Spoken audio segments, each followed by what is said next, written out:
पामपोर में शदीद बारिशों की वजह से इकबाल ग्राउंड टांचा बाग में पानी जमा हो गया, जिसकी वजह से खिलाड़ियों को मुश्किलात का सामना है।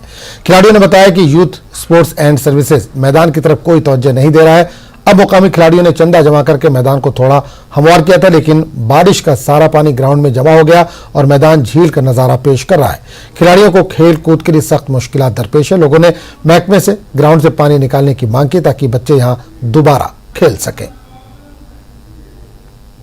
स्टेडियम पामपोर में है। जैसा कि आप जानते हैं कि यहाँ पे ऑलमोस्ट सारे खेल खेले जाते हैं। सुबह मार्शल आर्ट्स के बाद क्रिकेट, फुटबॉल वगैरह, शाम फुटबॉल खेला जाता है।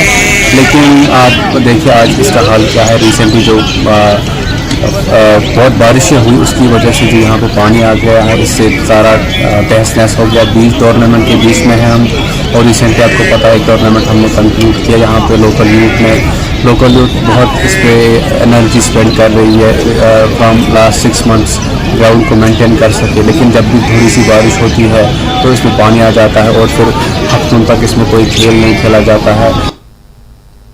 सुंबल सोनावारी के शाहतुलपुर इलाके में दरियाई जहलम में भाई बहन की मौत पर लवाकिन से ताजियत का सिलसिला लगातार जारी है। पार्टी क़यादत के कहने पर नेशनल कॉन्फ्रेंस के सीनियर लीडर मीर गुलाम रसूल नाज ने भी पार्टी के दूसरे लीडरान के हमरा इलाके का दौरा करके लवाकिन के साथ ताजियत का इजहार किया। मीर गुलाम रसूल नाज ने इस तरह के वाक़यात में जहां बहक हुए अफराद के लवाकिन के हक में फौरी इमदाद वागुजार करने का मुतालबा किया।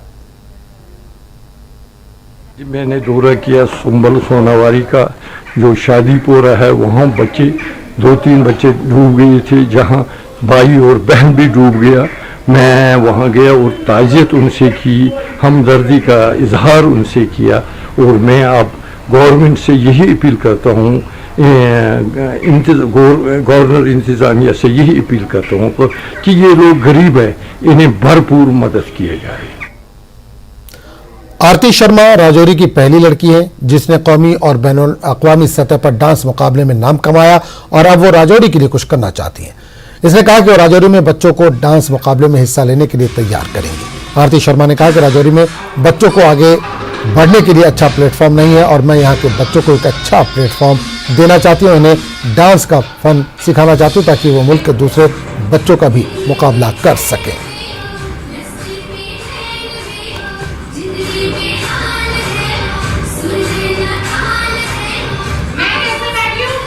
अब मैं राजौरी आने का मेरा ये मतलब है कि राजौरी में लोगों में जो टैलेंट है, गर्ल्स में, बॉयज़ में, सिंगिंग का, डांसिंग का, अदर कैटेगरीज का, उन बच्चों को प्लेटफॉर्म नहीं मिल पाता है। मेरा राजौरी आने का यही मकसद है कि हम लोग एक ऐसा प्लेटफॉर्म क्रिएट करें कि बच्चों को बाहर नहीं जाना पड़े, वो अपना टैलेंट यहीं पे प्रेजेंट करें।